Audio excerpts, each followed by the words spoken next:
Hi everyone, very good afternoon dear all students. In this current lecture, we are going to deal with the numerical regarding development length. Dear students, we have already discussed about development length in last lecture. In this particular lecture, we are going to deal with the questions. Dear student, this is the questions which is shown on the screen board. Student, the question is a simply supported beam. A simply supported beam is 6 meter in a span and carries a characteristic load of 60 kN per meter. If 6 number of 20 mm dia bar are provided at the center of the span and 4 number of these bar are continued into the support, check the development length at the support assuming M15 grade concrete and ferrous 415 steel. Day student, इस questions में करना ये है कि एक simply supported beam given है question में जिसका स्पैन 6 मीटर है और ये एक लोड को कैरी कर रहा है जिसका इंटेंसिटी जो है 60 किलो न्यूटन पर मीटर है, जैसे कि क्वेश्चन में गिवन है आप देख पा रहे हैं. If a number of 20 mm dia bar, अगर 6 नंबर डाया बार उसमें इम्बेड किया गया सेंटर में और उसमें से 4 जो है उसके सपोर्ट में जा कर के मिल रहा है, ठीक है, सपोर्ट में, तो उसके लिए डेवलपमेंट लेंथ को क्या करना है, चेक करना है. और उसके बाद में इसमें जो ग्रेड ऑफ कंक्रीट दिया हुआ है क्वेश्चन में 15 ग्रेड कंक्रीट है और स्टील का जो ग्रेड है वो 415 है, ठीक है, ये क्वेश्चन में गिवन है, ठीक है. तो सबसे पहले इस क्वेश्चन को हम जो गिवन स्पेसिफिकेशंस है किसी भी न्यूमेरिकल को करने से पहले सबसे पहले जो गिवन स्पेसिफिकेशन होता है उसको हम राइट डाउन करते हैं कि इसमें क्या क्या दिया हुआ है. तो इसलिए मैंने सबसे पहले लिख लिया कि यहाँ पे जो गिवन स्पेसिफिकेशन हमारे पास में है यह है स्पैन 6 मीटर, ठीक है, कैरेक्टरिस्टिक लोड 60 किलो न्यूटन पर मीटर, 6 नंबर ऑफ बार है जिसमें से 4 ठो क्या गया है सपोर्ट के पास में कंटिन्यू है, ये भी ध्यान देना है. ग्रेड ऑफ कंक्रीट जो है M15 है, फिर है 415 स्टील है. ये इंफॉर्मेशन हमें क्वेश्चन से मिला है. जैसे कि आप देखिए एक यहाँ पे सिंपली सपोर्टेड बीम है, ठीक है, और मान लीजिए यहाँ पे कॉलम है, ठीक है, यहाँ पे कॉलम है, यहाँ पे भी कॉलम है दोनों साइड में, ठीक है. तो डियर स्टूडेंट्स आप देखिए कि इसमें 6 नंबर ऑफ बार का स्टील का यूज़ किया गया है इस आपके बीम में, जिसमें से 4 ठो क्या किया गया है उसके जाकर के सपोर्ट में मिल रहा है, यहाँ पे चारों जाकर क्या मिल रहा है सपोर्ट में, मान लीजिए यहाँ पे सपोर्ट में मिल रहा है 4 और 6 ठो सेंटर में है क्योंकि क्रैंकिंग किया गया, क्रैंकिंग के बाद जो बार बचा है उसको ले जाकर के यहाँ पे कॉलम में जाकर के इम्बेड किया गया, जैसे कि मैंने डेवलपमेंट लेंथ में लास्ट टाइम बताया था. तो इसी के लिए हमको निकालना है कि डेवलपमेंट लेंथ कितना होगा, ठीक है, यही हमें कैलकुलेट करना है इस क्वेश्चन में, ठीक है. तो मैंने फिगर से भी बता दिया है. अब इसे हम लोग सॉरी डियर स्टूडेंट, अब इसका हम लोग देखेंगे कैलकुलेशन. सबसे पहले इसमें क्या करना पड़ता है, जो पहला स्टेप होता है इसमें हम लोग निकालते हैं यहाँ पे डिज़ाइन लोड. क्या निकालते हैं, डिज़ाइन लोड. तो डिज़ाइन लोड के लिए सबसे पहले हमारा जो गिवन स्पेसिफिकेशन है इसके अंदर में आप देखिए यहाँ पे सबसे पहले हम डिज़ाइन लोड निकालें WD. ये किस लिए निकालें, क्योंकि हमें शेयर फोर्स निकालना है, पहले निकालना है हमको शेयर फोर्स, तब निकालना है बेंडिंग मोमेंट. तो इसलिए डिज़ाइन लोड पहले हमको निकालना पड़ेगा. तो WD बराबर W इंटू गामा F. तो W क्या है यहाँ पे, हाँ W into gamma F. Gamma F value कितना है 1.5. तो 60 इंटू 1.5 कितना हो गया 90 किलो न्यूटन पर मीटर, ठीक है. फिर शेयर फोर्स V0 बराबर कितना हो गया WD इंटू L/2, क्योंकि जो हमारा सपोर्ट होता है वहाँ पे मैक्सिमम क्या आता है शेयर फोर्स आता है, इसलिए यहाँ पे हमने लिख दिया WD इंटू L/2. तो W का D का वैल्यू कितना है 90 इंटू L का वैल्यू 6 है और डिवाइडेड बाई में 2, तो कितना हो गया 270 किलो न्यूटन. ये हमारा क्या निकल गया, ये हमारा शेयर फोर्स का वैल्यू निकल गया. उसके बाद आगे जाकर हम क्या निकालेंगे, बेंडिंग मोमेंट का वैल्यू.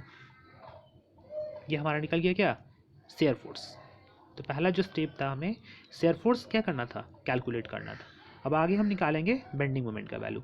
तो आप सभी जानते हैं कि कोई सिंपली सपोर्टेड बीम है, सिंपली सपोर्टेड बीम में अगर 60 किलोमीटर पर मीटर इंटेंसिटी का लोड आ रहा है तो अगर उसके लिए कितना होता है WL²/8. तो यहाँ पे डिजाइन लोड दिया गया है WD, तो यहाँ पे WD इंटू L² क्या हो गया 8 हो गया. तो WD का वैल्यू दिया हुआ है 90 और L का वैल्यू 6 स्क्वायर डिवाइड बाई 8, तो कितना हो गया 405 किलो न्यूटन मीटर. ये हमारा मैक्सिमम बेंडिंग मोमेंट हो गया, ठीक है. इसके बाद में हम लोग आगे बढ़ेंगे आगे के स्टेप में, तब हम निकालेंगे कैलकुलेशन ऑफ M1. और M1 क्या होता है, मोमेंट ऑफ रेजिस्टेंस होता है. हम निकालते हैं कैलकुलेशन ऑफ M1. और ये कैसे निकालते हैं, इसके निकालने के लिए जो फॉर्मूला है हमारे पास number of bar continued into support, मतलब जो हमारा बीम है उसमें 6 नंबर ऑफ बार है, तो 6 में से सपोर्ट में कितना कंटिन्यू किया है divided by number of bar available at centre, मतलब सेंटर पे कितना बार है, ठीक है, इंटू M max मतलब मैक्सिमम बेंडिंग मोमेंट, ठीक है. तो जो हमारा नंबर ऑफ बार सपोर्ट में किया गया कितना है 4 है, और हमारा सेंटर पे कितना है 6 है, तो 4/6 इंटू 405 यानी मैक्सिमम बेंडिंग मोमेंट कितना है 405। तो हम कैलकुलेट करेंगे तो हमें मिलेगा 270 किलो न्यूटन मीटर क्या M1 की वैल्यू मिल जाएगी। किसका वैल्यू M1 का वैल्यू, जो हमें आगे नीड पड़ेगा इस चीज़ का, ठीक है। इसलिए हमने यहाँ पे क्या निकाला है, इसका कैलकुलेशन किया है, ठीक है। आगे हम लोग चलते हैं। अब निकालेंगे हम लोग डेवलपमेंट लेंथ कितना रिक्वायर्ड है as per IS 456-2000। Dear student, ये IS 456,000 मैं बार बार बात करता हूँ क्योंकि ये कोड है जो कि कंफर्म करता है किसी भी RCC सेक्शंस के डिज़ाइन को, क्योंकि जो भी चीज़ कोडल प्रोविजंस है ये IS कोड से आया है। तो LD रिक्वायर्ड ये IS कोड में गिवन है 0.87 FY into FY into 5 divide by 4 times of tau BD। क्या है 0.87 FY into 5 divide by 4 times of tau BD। ये फॉर्मूला है LD रिक्वायर्ड का, ये आया है IS 456-2000 से, ठीक है। 0.87 और FY का वैल्यू क्वेश्चन में गिवन है यील्ड स्ट्रेंथ 415 इंटू 5 डायमीटर दिया हुआ है स्टील का 20 divide by 4 times of tau BD। देखिए यहाँ पे समझना ये टर्म बहुत ज़रूरी है। टाउ BD मतलब होता है बॉन्ड स्ट्रेंथ। तो बॉन्ड स्ट्रेंथ किस पे डिपेंड करता है, ग्रेड ऑफ कॉन्क्रीट पे डिपेंड करता है। तो क्वेश्चन में गिवन है M15 ग्रेड कॉन्क्रीट। कितना ग्रेड कॉन्क्रीट M15। तो M15 के लिए जो हमारा बॉन्ड स्ट्रेंथ का वैल्यू होता है वो होता है कितना 1। माइल्ड स्टील के लिए होता है 250 के लिए। अब यहाँ पे कोड में गिवन है कि जब आप हाई यील्ड स्ट्रेंथ डिफॉर्म्ड बार के लिए यूज़ कर रहे हैं तो जो आपका M15 के लिए दिया हुआ है माइल्ड स्टील के लिए, इसमें से आपको 60% क्या करना पड़ेगा, बढ़ाना पड़ेगा, 60% बढ़ाना पड़ेगा। याद रखिएगा आप लोग, इंपॉर्टेंट चीज़ है। HYSD बार के केस में हम लोग जो कोड में दिया हुआ है जो वैल्यू टाउ BD का, उसमें 60% बढ़ाते हैं। कितना परसेंट 60%। तो इसमें 60% बढ़ाना है तो कितना से मल्टीप्लाई कर देंगे हम लोग 1.6 से। 1. कितना से मल्टीप्लाई करेंगे 1.6 से, यहाँ पे 1.6 से मल्टीप्लाई कर देंगे, ठीक है। तो वही कि 4 इंटू टाउ BD क्या हो गया 1.6 इंटू 1 होता है, तो 60% बढ़ा दिया तो 1.6 इंटू 1। अब आप इसको कैलकुलेट करेंगे कितना आता है इसका वैल्यू। यहाँ पे समझना ज़रूरी था कि 60% हम बढ़ाते हैं HYSD बार के केस में, क्योंकि 415 क्या आता है HYSD बार का ही पार्ट है ये, ठीक है। अब आगे हम लोग देखते हैं।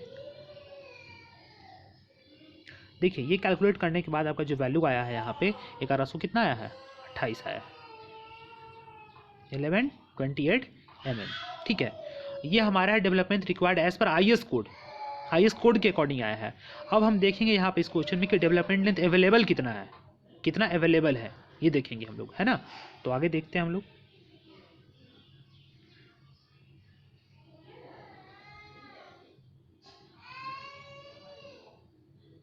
देखिए डेवलपमेंट लेंथ अवेलेबल कितना है।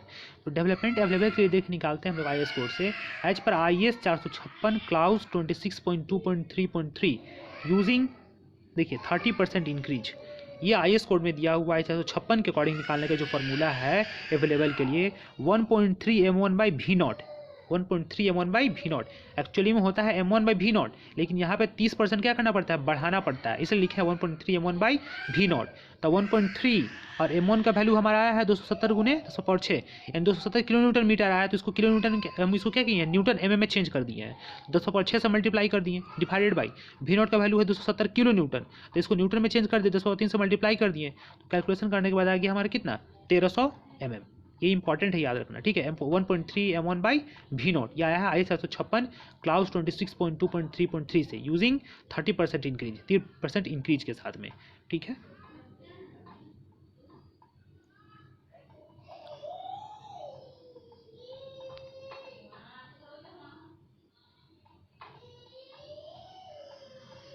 आगे देखते हैं। अब देखिए कंडीशन क्या सेटिस्फाई करना चाहिए, ये कंडीशन है एज पर IS कोड, ठीक है। ये कंडीशन आपका है कि L0 + 1.3 M1/V, L0 + 1.3 M1/V0 greater than LD required.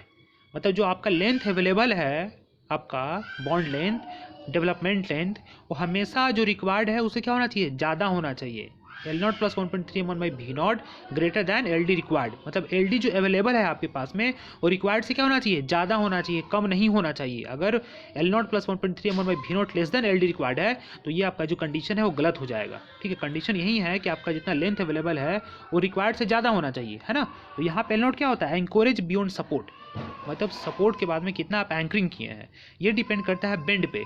तो मान लीजिए कि आपका जो यहाँ पे बीम है, सपोज दैट ऐसे बीम है और यहाँ पे कॉलम है, यहाँ पे क्या है कॉलम है, दोनों साइड में मान लीजिए यहाँ पे कॉलम है, अब आप जो स्टील है इसको ले जा करके यहाँ पे मोड़ रहे हैं तो कितना बेंड करते हैं, 90 डिग्री पे बेंड करते हैं। कितना पे? जनरली हम लोग 90 पे करते हैं, 45 पे भी किया जाता है कहीं, लेकिन जनरली जो होता है ये केस है 90 पे होता है।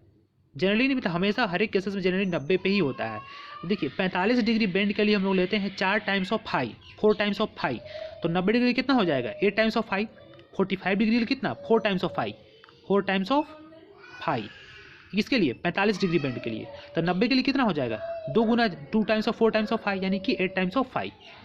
जब भी हम यहाँ पे सपोर्ट के बाद एंकरिंग करते हैं तो उसके लिए हमारा जो एल नॉट का वैल्यू होता है और 8 टाइम्स ऑफ फाई होता है, जहाँ पे फाई क्या होता है? डायमीटर होता है। तो 8 है और फाई का वैल्यू कितना है 20, तो 8 इंटू 20 डिवाइड बाय कितना हो जाएगा 160 mm। ठीक है, यानी एल नॉट पता चल गया, मतलब एवरेज बियॉन्ड सपोर्ट, मतलब सपोर्ट के बाद में आप कितना वहाँ पे एंकरिंग कर रहे हैं। तो ये डिपेंड करेगा बेंड पे। तो 90 डिग्री का बेंड रहेगा तो 8 फाई लेंगे, 45 का रहेगा तो कितना लेंगे 4 फाई लेंगे। ठीक है, तो ये याद रखना है आपको।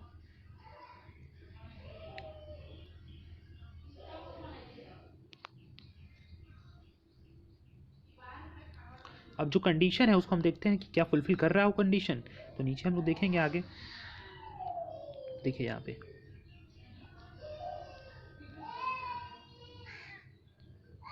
सॉरी, देखिए जो आपका एल नॉट है, एल नॉट प्लस 1.3 m1/v का वैल्यू आ गया 160 प्लस 1300 है ना, और ग्रेटर दैन ये एल डी रिक्वायर्ड आया 128। देखिए 1300 प्लस 160 यानी 1460, ग्रेटर देन 1128। सही है, मतलब 1460 जो है आपका ग्रेटर देन है 1128 है, मतलब जो आपका कंडीशन है वो क्या कर रहा है फुलफिल कर रहा है। मतलब आप जो भी क्वेश्चन बनाए हैं वो सही है। अगर ये कंडीशन नहीं आता तो आपका जो बनाया गया वो गलत होता है, आपको फिर से डिजाइन होगा ना पड़ता, रिवाइज करना पड़ता। ठीक है, जहाँ पर आप देखिए एम1 क्या है, moment of resistance of the section assuming all reinforcement at the section to be stress to F D. ठीक है, तो ये आपका था। ठीक है, M1 समझ ही गए होंगे आप, डेवलपमेंट समझ गए होंगे। मतलब ये क्वेश्चन कैसे करते हैं ये मैं बताना चाहता कि कोई भी न्यूमेरिकल इस पे आता है डेवलपमेंट लेंथ पे तो आप कैसे करेंगे इस क्वेश्चन को, कैसे जज करेंगे। ठीक है, इससे पहले मैंने सारा थ्योरेटिकल चीज़ बता दिया था कि कैसे किस चीज़ को करना है, क्या डेवलपमेंट लेंथ होता है, एल नॉट क्या है, M1 क्या है, भी क्या है, ये सब मैंने बता दिया था पहले के लेक्चर में। अभी के इस लेक्चर में हम लोगों ने न्यूमेरिकल्स को देखा है। आई होप कि आपको ये वीडियो अच्छा लगा होगा और आप इसे समझे भी होंगे कि कैसे निकालते हैं डेवलपमेंट लेंथ। ठीक है, thank you dear student for watching and listening, thank you very much. मिलते हैं नेक्स्ट वीडियो में।